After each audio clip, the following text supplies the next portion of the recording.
అస్సలాము అలైకుం వరహ్మతుల్లాహి వబర్కాతుహు. జమా బైన సలాత్ అంటే ఏమిటి? దాన్ని ఎలా చేస్తారు? ఇన్షా అల్లా దీన్ని తెలుసుకునే ప్రయత్నాన్ని చేద్దాము. ముందుగా ప్రయాణికుడు ఒక నమాజు ఆలస్యం చేసి 2 నమాజులు కలిపి చదవవచ్చు. ఇదే జమా బైన సలాత్.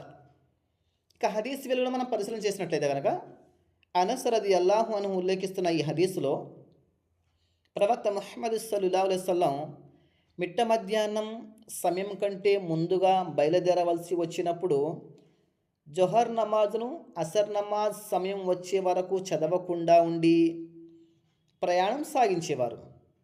అసర్ నమాజ్ సమయం వచ్చేసరికి వాహనంపై నుండి కిందకు దిగి జొహర్ అసర్ నమాజులు కలిపి చదివేవారు.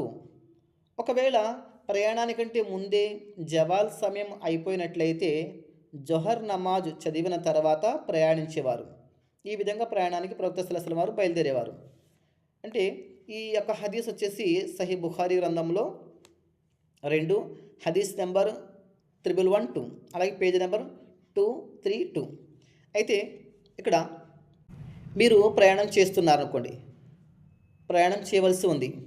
జొహర్ నమాజ్కి మీరు ప్రయాణం యొక్క మధ్యలో ఉన్నారు. అసర్ నమాజ్కి మీరు ఏదైతే మీ ఇంటి నుంచి బయలుదేరి ఒక ఊరు వెళ్తున్నారో అక్కడ సమయం అయినప్పుడు, అసర్ నమాజ్ సమయం అయినప్పుడు అక్కడికి వెళ్ళిన తర్వాత 2 రకాతులు జొహర్ నమాజ్ చేసి సలాం తిరిగేసి దాని తర్వాత 2 రకాతులు అసర్ నమాజ్ చేసుకోవాలి. ఇది జమా బైన సలాత్.